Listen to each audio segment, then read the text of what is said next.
Off and running on episode 81 of Pinnacle FC. I am Gareth Wheeler. He is Jake Osgathorpe. Looking ahead to the weekend that will be across European football's top domestic leagues. Champions League is being playing out this week. A brilliant Tuesday, other than the ugliness at the Real Madrid Benfica fixed match, which is taking up a lot of oxygen. I think there's really good talking points across European football about the football, and let's hope that nonsense like this is resolved so we can look forward to more great football for the remainder of the Champions League campaign. As always, please hit the like button, subscribe to this podcast, however you may be listening or watching, and get involved on social media. Pinnacle on X and Pinnacle Sportsbook. The subreddit is a must just to stay engaged, stay in the loop. And we love to read and hear your comments as well. Last week was a week that on this podcast, I feel like every play that I provided won, with the exception of those I put on my big board. That's just the way that things have played out all season long. I mean, you had a good week, but it was our big plays. Genoa, Cremonese over. I mean, the XG was close to 3 in the game. There was almost 40 combined shots, and of course, it ended in a goalless draw. Unbelievable. And then Barcelona, that was a shocker as well on Monday, falling 2-1 to Girona. We were both on both teams to score, but that wasn't an outcome that we'd expect. So, I mean, it's a case of 2 steps forward, 2 steps back, but that's kind of where we find ourselves at present time. How are you, Jake? How are you feeling heading into this week? Good. Yeah, there's a lot of bets that I do like this week. So trying to narrow it down for the big board is hard. Usually when you have like 7 or 8 players, it's quite easy to pick your best 5. But I've got a lot more than that, so it's quite difficult to whittle it down. So yeah, I've mixed it up on my big board. I've gone for some bigger price ones just to try and provide the listeners with some big profit, but also kind of played it safe with a couple, just to kind of hopefully knock in a few tap-ins, which will pay for the longer price ones if they don't win. Right on. I like that approach. It's the Genesis, by the way, this weekend. It's been a great start to the PGA season as well. It's been a lot of fun getting on board with certain picks and plays as well. Last week was dramatic. Came down to the final hole, and Colin Morikawa finally got one over the line. Okay, I think I'm just gonna approach my big board a little bit different this week. We'll navigate through it on this podcast. But Jake likes the board this week, so as we do on this podcast, let's start in the Premier League. Last weekend was a success, at least for me, in the FA Cup. Wrexham ended up beating Ipswich Town. They move on. They play Chelsea in the next round of the competition, which should be brilliant. Chelsea home for a club like Wrexham. It's a great fixture for Rob and Ryan and company. And then Fulham and Sunderland both advancing as well. It turned out to be rather chalk. And it was funny, after this podcast, I dug into it a little bit more, and I didn't end up playing Salford on as an outright winner against Man City, but I thought there was some value on the handicap, and lo and behold, that worked out as well. So well done to you, Jake, on that. But we're back to normal service in the Premier League this weekend. We should say we're recording this podcast midday on Wednesday.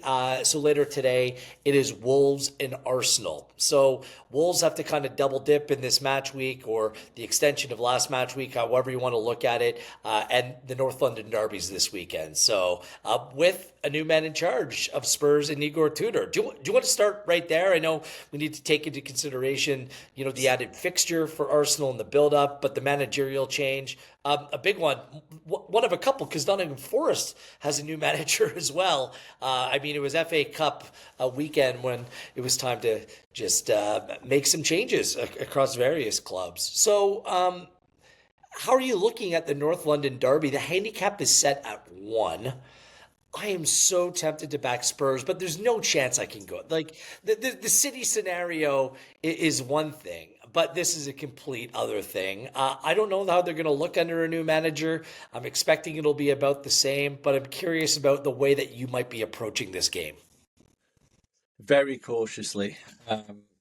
There's reason for caution on both sides, really, because Arsenal they've not shown a lot recently, other than in cup competitions, to suggest that they can cover a 1-goal handicap, especially in a derby.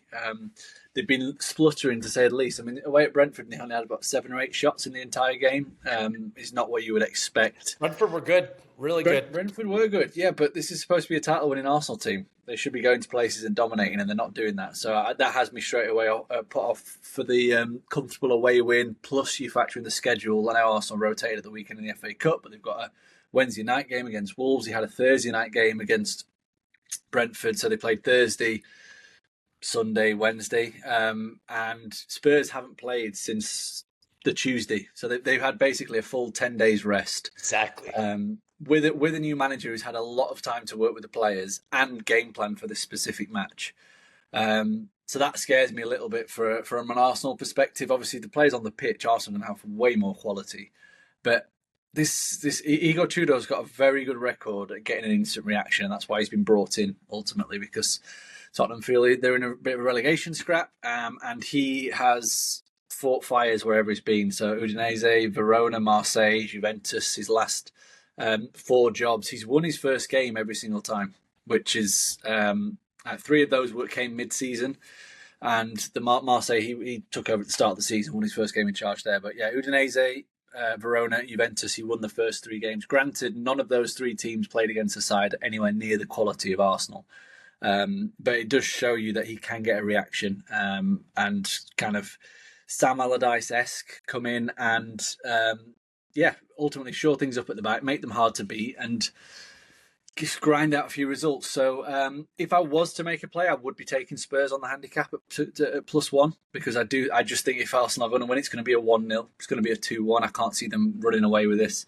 And I think Spurs are going to really clamp down defensively under Igor Tudor and be very difficult to beat, because they're just conceding too many goals. They're too open, conceding too many chances, and if you do that for the remainder of the Premier League season, you could end up going down. So I think they'll try and keep this tight, and yeah, a 1-0 Arsenal wouldn't be a surprise at all, but no official play, but I would be leaning Spurs on the handicap. Yeah, absolutely nothing for me. I think you kind of walked us through it very well. I think it was on Spurs in the first of in the reverse fixture. I'm not going to make the same mistake. There's too many variables, and just that's why I kind of wanted to get on side with Spurs, just because of the fixture buildup for Arsenal. But Spurs are just completely untrustworthy, and they still have a ton of players out through injury. So this may take some time. So just going to stay away entirely. All right. What else in terms of the Premier League are you looking at this weekend? If I didn't mention it already, all the markets that we use are courtesy of Pinnacle. Bet smart, bet Pinnacle. I'll let you take it away, Jake. Yeah, I think sticking with the new manager theme, Vitor Pereira, who was sacked after the worst start in Premier League history as the Wolves manager, is now in charge of Nottingham Forest, which, it wasn't on my bingo card. Manager number 4? Fourth time's a charm? Is that how it goes? Well, yeah, I mean, it's the first time in Premier League history that one team has had 4 permanent managers in a single season. There's been a couple that have had interim or caretakers in between. But yeah, 4 permanent managers is some going. I mean, how much will Mr. Marinakis be paying the managers from sacking them? He's effectively playing 3 managers already, isn't he? So doesn't that apply to PSR as well? And they've like signed 1 million players. I don't. Smarter people than me can talk about the ramifications. It just seems mad, absolutely mad. But go ahead. Yeah, it's nothing that we're not used to though when it comes to Nottingham Forest, because they have been mad since they've been promoted. But yeah, I want to get against them. They're playing Liverpool this weekend. Liverpool have started looking very, very sharp. They've started looking more like the Liverpool that we expected to see at the start of the season. They're looking more tight defensively. They're finding a little bit more steel all of a sudden. And they've shown in recent weeks in particular, they've got the attacking quality to put teams away. So I was very surprised to see Liverpool to win at -125. Even more so when you factor in that Forest are playing away at Fenerbahce in the Europa League, which is Vitor Pereira's first game in charge, and they're going to want to I know avoiding relegation is going to be like the main ask, but they've got a great chance in that Europa League because it's not the deepest of competitions, and I mean, looking at league table, they probably need 3 wins, I would imagine, to stay up, 3 or 4. I just think that it's a game that comes in the middle of a sandwich that Nottingham Forest will probably prefer to eat around rather than the middle. If they can get through that Fenerbahce. I mean, like you said, the PSR, I mean, we're talking finances, but getting through to the next round of the Europa League probably pays for the sacking of Ange Postecoglou and Nuno. Maybe. So, that might be from Mr. Marinakis himself. I think that it's not an ideal spot for Forest, and Liverpool have shown enough recently to suggest that they're going to be upwardly mobile. I mean, they had a really good game week last time out, didn't they, where results went their way. It looked as though the top 4 or 5 were pulling away from them all of a sudden. They all dropped points. Liverpool win, and they're right back in the hunt again, just 3 points behind United in 4th. And I think this is could be the start of a Liverpool resurgence back up to the top end of the table. I just thought the win price looked massive, really, at -125. If you'd have said at the start of the season, the reigning champions away at a team that are, 4th bottom, 5th bottom of the table, fighting relegation, coming off a midweek European game, and you're getting -125 just to win, like you would expect -125 around a -1 handicap maybe. But yeah, straight win for Liverpool for me. I think that's a cracking price. They, Wolves, Burnley, both going down. I think I'd tip Nottingham Forest to be the third of that group.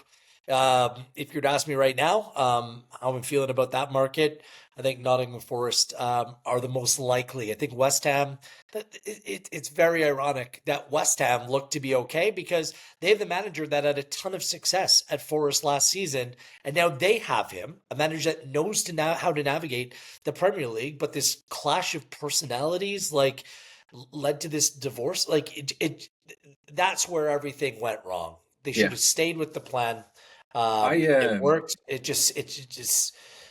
set off a series of events where they've just completely spiraled. They had an identity. They played within it. They played very well under it last season. I'm just not quite sure what they were looking for. If it wasn't Nuno, they certainly haven't found it. So. Yeah, no, I'm with you. And just while we're on this, that looking at the fixtures of Nottingham Forest have got, they are absolutely horrific between now and the end of the season. They've still got Liverpool, City, Spurs, Villa, Chelsea, Newcastle, Man United. So they've got basically all of last season's top 6 still to play. They've got to play. I think the only sort of gimme game that they've got is Burnley at home. The rest of them are all very, very difficult. Even Sunderland away from home. So that's a play. On Pinnacle, by the way, the market, Nottingham Forest to be relegated, yes, plus 225. Yeah, it's a bit of value. Yeah, that is a bit of value for sure. Yeah. Okay, let's carry on with the rest of the weekend. What else are you seeing? I like a couple of home wins on Saturday. Brentford to beat Brighton, unsurprisingly, at plus 104.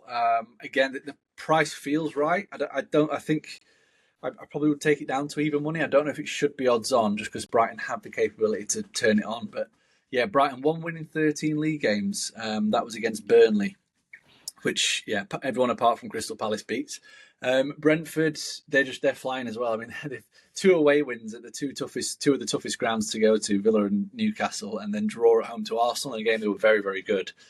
7 wins at home all season. Brighton 7 defeats away from home in 13. They have not travelled very well at all, and this looks like we're getting to the point where we could see another manager leave soon, because Fabian Herzler is, by all accounts, lost the fans. The fans don't think he's worthwhile persisting with. And some of the performances have been really, really poor. And you can see the frustrations in the players as well with just in the amount of cards they're picking up for needless fouls. They can tell they're just not quite had enough, but they're very close to it. And this is a team that should be pushing the top 8, especially with no European football this season. Can we just say it, this trend of trying to hire the youngest, smartest, quote unquote, manager, can that just go out the window? He's 32 years old.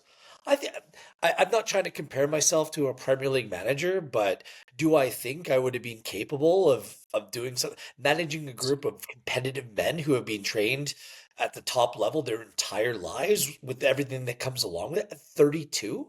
He might be a brilliant manager at some point. He might have some really good ideas. He's 32, Jake. It's just crazy to me. There's something to be said about experience in this field from where I sit, and I just don't think that he has it. So this doesn't surprise me. How are you supposed to manage, the responsibility of a Premier League side just at that age when players in the room are older and some of them have way more experience than you? It's just, I don't know. There's my hot take for the day. So I'll leave that alone. I think Brentford's a really well trained team. And I think that Utara has been a really good, like the recruitment by Brentford is everything that Brighton was a few years ago. The last couple of years, I just think that the recruitment hasn't been as good. There's only so many like doubles and triples and home runs that you can hit. And I think Brighton has hit a lot of singles. Like Yeah. I don't think it's been really poor. The Carlos Baleba stuff heading into the season certainly hasn't helped. He doesn't look, I think he is a really good player and he can be, but this hasn't been a very good season. So I think it's at plus 105. Yeah, it's a play. I think I'm going to jinx this, but this is making my board all day for home. So yeah. we'll The see. most It's going important to end in a 1-1 draw. Watch. It's going to yeah. end in a 1-1 draw. The most important thing and the main reason why Brentford have to be backed here is that their manager is 45 years old. So The age. Yeah. I like him too. He's a good man. he is. He's Was doing it very well. on Monday? Went into the Mansfield rooms. Was it Mansfield or Macclesfield town? Macclesfield, yeah. There you go, Macclesfield. The Mansfield was the They beat interview on Burnley. Sky with the owners. Yeah. And the dog was running around. The kid was running around. So yeah. Anyways, Yeah, the other No one home cares team I about like are Aston Villa to beat Leeds at minus 118. A rare free midweek for Villa. So and yeah, they're hopefully they'll be getting some bodies back this week. But this just feels like again similar to the Liverpool price to win. Just feels too big. It's a team that have been on an incredible winning run. At home, they've won 9 of 13 league games, and Leeds they've just been miserable away from home. 7 defeats in 13, just 1 win. And I know they picked up a few draws recently, but the Chelsea one was a smash and grab. That was of Chelsea's own doing. They were good away at Everton. They conceded loads of chances at Newcastle. Again, held on for dear life at Liverpool. So a couple of the recent away results have actually been somewhat fortunate. And yeah, you look at Villa last week. I know they've got knocked out of the FA Cup, but they were in cruise control of that game until Lucas Digne put the ball back in and just didn't kick it hard enough. And then before you know it, the goalkeeper gets sent off and the game's flipped on its head. So I'm not going to read too much into that one game against Newcastle because for the first 45 minutes, Villa were excellent and there was only one team going to qualify. So, yeah, I think Villa get back on the horse here, get another home win and just kind of keep that gap between themselves and ultimately Liverpool in 6th for Champions League qualification. okay. Is that it for you? No, I've got a couple more. I like the under here we go. in City Newcastle. Ooh, The line- head. Oh, you're taking the up? Yeah, the line set No, at I'll tell you what I'm taking. Go ahead. yeah. 3.25. I just thought it was a really high line. City Newcastle. Newcastle playing Azerbaijan on Wednesday. I just think they're going to come back and they're just going to want to keep this tight. Like they probably would take a 2-0 defeat and just shake hands and just right. We'll play the next leg against Karabag because they're probably done with City. I mean, they've played them 3 times already this season. They've probably had enough of them. Yeah, it has to be said. Only 6 of City's 26 league games this season have gone over 3.5 goals, which obviously is the only way this bet loses. 3 of 13 at home have gone over 3.5. So it's got an incredible strike rate of the under hitting here. And I was surprised the line was high. I was also surprised that we're getting plus money on the under. Yeah, it could work out that the play could cash for both of us. I mean, yours in a more limited capacity. I think there's value on both teams to score and City win at plus 156. Yeah, they're going to be playing at Karabag, but Voltamator's not going to start. Visa's not going to start. They play Karabag at home in the second leg the following week. Maybe they'll actually play a natural number 9. Maybe they'll actually play a proper striker in a Premier League game. How about that? Wouldn't that be something to see? And City, I mean, you talk about how at home, how few goals they've conceded. I think it's only, what is it? At home, I think they've conceded 8 on the season. Yeah, just 8, which is joint lowest with Arsenal. But their expected goals against is upwards of 15. They concede chances. Even the last time that they played at home against Fulham, I mean, they went away with the win, but they still give up chances in that game. And I think that Newcastle, depending Wednesday, this line might be shifting out one way or another, depending on what that game means. In 2 of the 3 matches that they played this year, both teams to scorers played as well. I think City at home, rested, are odds on to win it, but both teams to score at a nice number at plus 156. So I think it's worth a hit there. So Yeah, so it could work out for both of us if it finishes 2-1. So it's not a direct head-to-head. But point Fair? taken. City, Yeah. City can see goals, and they're still not really convinced about the entire process and what they are as a defensive team. And Newcastle forced teams into uncomfortable spots enough to make me think that they could come away with at least a goal in this game. So that's my approach. The only other one for me in the Premier League, when I see 2.25, it's over in the Premier League. I'm sorry. It's Sunderland, it's Fulham, two really good teams. Sunderland, by the way, I know the XG, they're fourth from the bottom in terms of expected goals at home, but they scored 21 home goals, and we've documented before the process doesn't always represent the outcome when it comes to Sunderland. And Fulham are just about fully fit. Like they have a fully available squad. Just about. I think Tom Kearney's out. I think Lukic might be out, but that's about it. And this team has really good attacking options, like depth of players, different players to go out and score goals. I think it's going to be a really watchable game. I know that Marco Silva sometimes they play a control game, but an early goal in that game could really open things up. And at 2.25, it's like almost like an automatic play for me. So I'll play the over. I'm not going to learn my lesson. Cremonese Genoa last week. Let's just go back to the well with that one and the over there, Jake. Yeah, I don't mind that. I'm going to take Wolves on the handicap at Palace as my. It's the final bet that I like. You're getting 3/4 of a goal here at plus 112. So basically, Wolves to avoid defeat, Wolves to lose by 1 goal. Yeah, Palace. They're another team. They're away in Europe on Thursday. They've not dealt too well with the Thursday Sunday. They're playing in Bosnia. And yeah, Burnley have just turned up and beaten Crystal Palace 3-2, which is kind of. It's left them on 32 points. They're currently 8 points above the drop Might zone. get back into it. I still think they're They could. They could.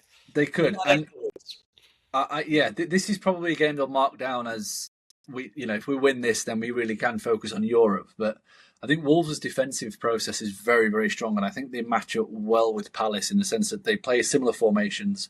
They can nullify Palace's threat, and I think that at the very least, I think they'll lose by 1 goal because Crystal Palace haven't shown a lot recently in attack anyway to suggest they can blow any team out. So I'm going to take a tentative play on Wolves on the handicap, given we're getting 3/4 of a goal at plus 112.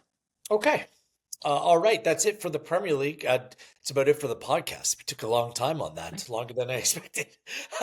Let's go to Spain and La Liga. What are you seeing in terms of the La Liga slate this weekend? Some crazy, like Barcelona losing. Atletico Madrid have been like a yo-yo, like their home and away form is polar opposite. Good work by Jake last week, siding with Vallecano against Atletico Madrid. 3-0 running away. Just crazy there. And Atletico Madrid are playing in the Champions League this way as well. And all of a sudden, Real Madrid, it looks like they're on to something. Cheers to those making the comments. I just do think that they're a more well-rounded side with Jude Bellingham out of the team. And it's looking more and more like the case. So I'll leave it to you. What are you seeing in La Liga this weekend? I think one of the best bets on the board is in La Liga this week, and that is just to back Real Betis to beat Rayo Vallecano. It's minus 108. Like, I cannot understand this price. I think the market's getting carried away with Rayo's win over Atletico, but I have a funny feeling that in a few weeks' time we'll look at Atletico Madrid and just say, right, well, they're clearly not focusing on the league. They want to win the Copa del Rey and they want to try and progress in the Champions League. And I think you're going to see a lot of rotation from Atletico in the league. And I think that Rayo's win kind of was part of that. The Atletico saving themselves. And yeah, I mean, just overall, Betis are flying at the minute. They've won 4 of 5. They through the Europa League already, so they've not got a playoff game this week. And Rayo Vallecano were horrific away from home. Like, they've lost 8 of 12 away from home. They've got the 7th fewest expected points. And if you look at the underlying process for both teams, home and away, like, they're performing in line with what's expected. So it's not like we're seeing a massive underperformance from Rayo and that they're actually generating loads of chances they're not taking. They're just bad away from home, and they're really good at home. So, yeah, Betis to win at minus 108 just didn't make any sense to me whatsoever at the price. I think it has to be backed. I've been backing them in recent weeks, and it's been absolutely profitable. I think they're just a completely underrated side. They're efficient, they're solid, they're reliable, all things that are very good when you're a sports bettor. Okay, anything else in La Liga? Yeah, I'm going to take a swing on Real Sociedad did me a solid last week. They scored early against Real Madrid in a defeat, but I'm going to back them to win and both teams to score this week against Real Oviedo. We know Oviedo come with their risks because they might just completely not turn up, but it's more down to Sociedad because they've both teams to score has landed in 9 of the new manager's 10 games in all competitions.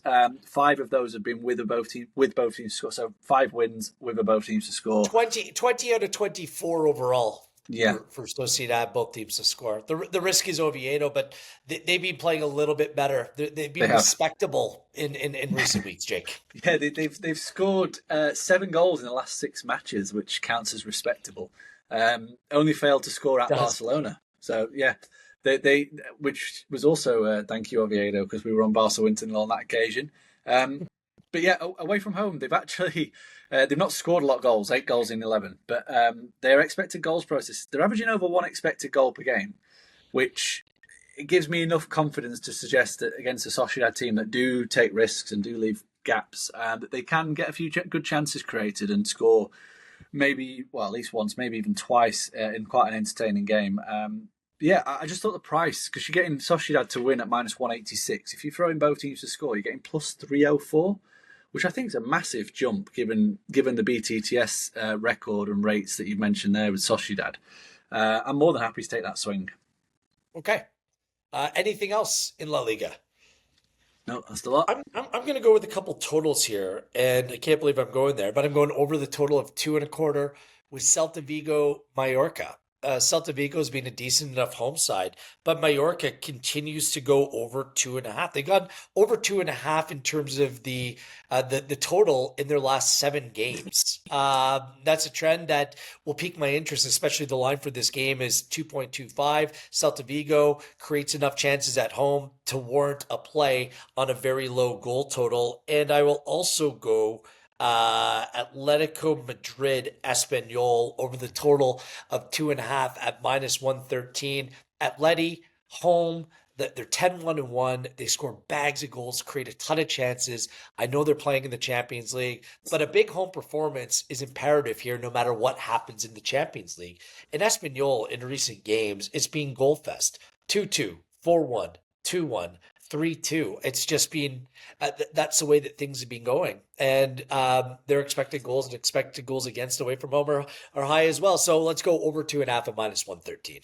Yeah, it's also quite amusing that Espanyol went into the winter break in 6th place in the league, and they've come out with the winter break and they've lost 5 and drawn 2, and they're still 6th in the league. Yeah, that's La Liga. That's La Liga for you. So no one's got near them. They're just clinging on to a European spot at the moment. That's it for me in La Liga. Just the 2 totals. Yeah, let's slide on over to Italy. All right, Serie A, let's go. Man, what a great game! It was the end of the week. Was it Monday or the end of the week? Napoli Roma 2-2. That was late Sunday. I want to point that out. Just a brilliant game. Really poor sending off in the Inter Juventus game, and man, Spalletti. I mean, playing Weston McKennie as your 9 in the Champions League at Galatasaray. I mean, I'll leave that alone for now. We don't have time. Serie A this weekend. What are you looking at? I like quite a few. I'll run through them quickly. Sassuolo to win against Verona. Get on it now. The price is shifting. It was minus 118. It's now minus 126. I still think it's value at minus 126. Sassuolo are just a good mid-table team in Serie A. Verona rock bottom, 1 win away from home all season, 7 defeats in 13 away from home. And yeah, Sassuolo, they've played three home games against sides 16th and below, 1-2, drawn 1. I think they will get another victory on Friday. You mentioned Napoli's game against Roma. I'm going to back goals again in Napoli's game at Atalanta. Line's at 2.25, which again seems quite low. So we're basically half our bet on over 2, half our bet on over 2.5. 19 of Atalanta's 25 league games have seen 2 goals at least, which obviously would constitute a half loss for us there. But it shows you that this bet does usually get very close. All 4 of Napoli's last 4 in the league have gone over 2.5 goals. And I think the big thing here is obviously this comes in between Atalanta's Champions League tie with Dortmund. They're 2-0 down. So they might rotate ahead of that game. But at the same time, it's quite a big game for Atalanta if they're to give themselves a chance of finishing in the top four this season, because they are currently sixth and they are 8 points behind Napoli. So if they beat Napoli, obviously that gets cut quite drastically to 5. All of a sudden, they're right back in the mix. So I think could be quite an entertaining game. And Napoli, their defensive issues and absentees continue to be rife, and I think that could lead to quite a high-scoring game here. So -115 for over 2.25. I was also thinking potentially Napoli on the draw no bet. I understand their absences, but Atalanta plays a reverse fixture next week against Dortmund. Didn't look very good, losing 2-0 in the game on Tuesday. I think there could be some value. The draw overall might be a decent enough play. I typically don't do them on the podcast, but that's kind of what I was looking at for that one. I just can't see Napoli losing this one and keeping it tight and competitive. So, yeah, just a couple I wanted to point out. Look, it's a difficult week for Inter because they're playing at Bodo Glimt and they come home, but they're playing Lecce, who have only scored 9 home goals in 13 games. I think that this is a game for Inter to really put the clamps down, and I think it's a really good win to nil spot against a really poor attacking side. Win to nil is at +111, and I think the only reason why you're getting a little bit more juice on a plus number is because of that travel this week when it comes to Inter. So I think that is in a bettable range. I'm also looking at Juventus Como. The over is set at 2.5, and the under is being hit. You can get over 2.5 at +107. You may have been all over the shop. I mean, they are an attacking side. Defensively, they're really poor. Como can really cause some problems. And Como, even from their perspective, they play AC Milan on Wednesday. So it is a quick turnaround. So this game could end up being a little bit stretched. This is not going to be an official play in terms of my big board, but I'm looking at that number and I'm not sure that there's two ways of looking at this. A slow or a tired leggy side, both of them playing midweek, might play to a little bit more of a low event fixture. I think it might actually go the other way. So I don't think I don't think a bad idea is nibbling on the over in that game as well. That's about it this weekend. One more for me. Yeah, for me. Potentially Roma on the handicap at a goal and a goal at a corner at Cremonense. That was the other play. I think that this could be a 2-0, 3-0 affair. But yeah, my bet's in that game as well. I'm going to take a big punt on Roma win and under 2.5 goals at +207. Okay. And the reason is because I do think it's going to be 1-0 or 2-0. And the win to nil is at -102. So you're getting a quite a considerable jump in price by taking Roma winning under 2.5 goals.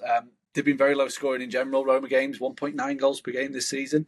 19 of 25 have gone under 2.5 goals. And 12 of their 25 league games this season, this bet has landed. Only 3 of their 15 wins have come with 3 or more goals.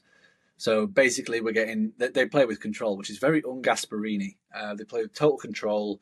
They shut out their opposition and just casually win games 1 or 2-0, especially this kind of opposition, Cremonese, who don't create too many chances. So, yeah, I'm more than happy to take the plunge on Roma winning under 2.5 goals. If they win 3-0, then I hold my hands up. But right. I think there's every chance it's just a 2-0. Okay. To Germany, the Bundesliga we go, where the only thing that we know is each and every game, Bayern Munich are going to be over 2.5, and it's just about which way you want to slice it. Their totals have gone over 2.5 in 22 straight games. So they're the highlight. Although we have a title race. I think it's fair to say headed to Klassiker, which will be next weekend. Looking forward to previewing that because Borussia Dortmund's on flames. I believe they won 7 in a row in the Bundesliga as well. It's a 6-point gap. So, but that will come next weekend. For this weekend, what are you seeing? Yeah, I mean, Dortmund, they've got to go to Leipzig, but this looks like a good spot for them. I mean, the good news for them is that they got a very commanding lead over Atalanta, which means that they probably can afford to rotate in that second leg. It's hard to see them losing by such a wide margin in that second leg. I think they're gonna try and win as, like you said, they're in a title race, but the playoff is a big hindrance. I do think that they'll step up though, because they're playing Leipzig away from home, which on paper looks a very difficult game. But Leipzig have really struggled at home recently. Just one win in the last five, with 3 defeats. And I think it's a good spot for Dortmund, and the price is huge. I mean, Dortmund to win at plus 195. Wow. Leapt off the page to me. Well, Leipzig have been entirely unreliable again this year, especially over recent weeks. Go ahead. Yeah. Dortmund they've won 6 of 11 away from home. Only one defeat, which came at Bayern Munich. So against every other team that they played, bar Bayern, they are unbeaten. And we can back them plus a quarter of a goal here at minus 109, which is half your bet on draw no bet, half your bet on Dortmund to avoid defeat. So if you'd have played this blind over the entire season away from home in Dortmund matches, you'd be in hefty profit and you wouldn't have had a single loser. And I'm more than happy to take that minus 109. It looks a bit of a gift, really. I think the gulf between Leipzig and Dortmund is way bigger than what these odds suggests in Dortmund's favour, really. I mean, these odds suggest that on a neutral venue, it's quite an even game. I would say if this was a cup final on a neutral venue, I'd make Dortmund probably even money favourites at this moment in time. Right. So, I have to take this price. Okay. Anything else in Germany? Yeah, our good old friends Freiburg to win at plus 108. They don't need too much explanation because every time they play at home, I back them and just reel off the same stats, but add one on. And Mönchengladbach have been bad, really bad over the last few months. Like one of the worst sides in the Bundesliga. And Freiburg are a little bit of a wagon at home, aren't they? 100%, yeah. 9 wins in the last 10, unbeaten in 14. They've won 11 of those 14 at home, all competitions. So they are absolutely thriving at home. And like I said, Gladbach winless in 6 heading into this one. Away from home, they're winless in 5. They've lost 3 of those. Plus 108 just looks a big price again, just for a straight up win. Yep. Just one more to add I can't believe we're not touching. I just don't know what the total is going to be for Bayern Munich, Eintracht Frankfurt. I mean, it could be 8. And the total is what, 4.25? Yeah. What is it? 4.25? Look, choose your own adventure there. However high you want to go, then go ahead. I'm going to keep on rolling with Hoffenheim. The only time they were derailed was a soft sending off against Bayern Munich. They lost 5-1. Back on track last week, went down a goal. Just the data's good. The team's good. They're well managed. Top players. Plus 119 away to Cologne. Come on. I thought that it would be closer to even money just because they're away. Maybe even a minus number, but at plus 119, that's a cracking play for me. And that will be making my board as well. So that's it. Nice. Anything else to add? One more mention here. There's a pretty big game at the bottom. St. Pauli versus Werder Bremen. Yep. So St. Pauli are 17th on 17 points. Werder Bremen are so bad. They are bad. They are so bad. Anyways. One place and 2 points above St. Pauli.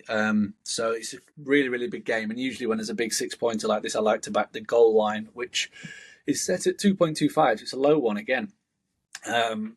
Plus 108. I just think this is kind of a gotta-have-it game for St. Pauli. If they are to have any chance of surviving or avoiding direct relegation at least, this is a gotta-have-it game. If you lose this, then you are in serious trouble, and it does look an uphill task if you can't beat the side directly above you, who is in miserable form. If you can't beat them, then you deserve to go down pretty much. So, I just wanted to flag it because again, when we have a low goal total in Bundesliga, I always like to get on side really because it's such a high scoring league. 2.25 is a low total, and it has landed in 7 of St. Pauli's 10. So if we at home this season have seen over 2.5 goals. So. That's the last one for me. And then I did want to just take us to France as well, because we've got to talk a little bit more about Lens. We've got to get them more on the podcast. They are the league leaders once again after last week, where PSG dropped points at Rennes. The price on them to beat Monaco has been smashed in. They were minus 110. They're now minus 141 just to win the game. They are an absolute wagon at home. Monaco obviously had that Champions League tie against PSG. They're 3-2 down, so they're still technically in it. They're not going to finish in Europe in the league, so they're going to probably throw all their eggs in that basket. They're winless in 5 away games. They've lost 3, including to Marseille and Rennes, 2 sides also up there. And Lens, they've won 10 of 11 at home after losing their first game this season. So they're absolutely flying. They've conceded just 5 times in that period. They've won by 2 or more goals in 6 of the 10 wins this season. So I'm more than happy to take them on the handicap, given how the price has shifted. So it's Lens, you can get them at minus 3/4 of a goal at minus 110.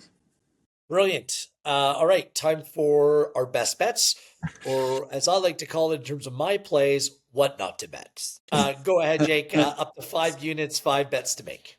Yeah, so my two kind of favourite bets are Real Betis to win at minus 108. I'm going to do 1.5 units on that one. I'm going to do a unit on Freiburg to beat Borussia Mönchengladbach at plus 108. I'm going to take Roma to win in under 2.5 goals at plus 207. I'm going to take Sociedad to win and both teams to score at plus 304 because I think that's a nice juicy one. They're both 1 unit plays. And then there were so many games that I liked in terms of straight wins that I'm just going to throw them in a treble. So I've got a little parlay. I've got Freiburg, Betis, and Lens in a treble at plus 584, which is a half unit play. So something a little bit different. Nice. But they were my 3 favourite straight wins. All right, let's hope this comes off, and we'll really move in the right direction as we head into the March period. Okay, for me, obviously go with all the plays that I do not mention in my best bets. So City, Newcastle, both teams to score, City win, Mallorca over, Sunderland, Fulham. Go with all of those ones. But for my board, I'll go Brentford to win at plus 105 over at home over Brighton. I'll go Atlético Madrid, Español over 2.5 at minus 113. I'll go Inter win to 0 at Lecce at plus 111. Hoffenheim to win away from home at plus 119 at Cologne. And Freiburg, that'll be the one similar play at plus 108, all 1 unit stakes for those 5 plays. As always, please subscribe. Please hit the like button. We appreciate your viewership or listenership or however you're consuming this podcast. And we'll do it all again next week. Enjoy the rest of the Champions League. Enjoy the weekend. And we'll do it all again next Wednesday. On behalf of Jake, I'm Wheels, and this has been episode 81 of Pinnacle FC.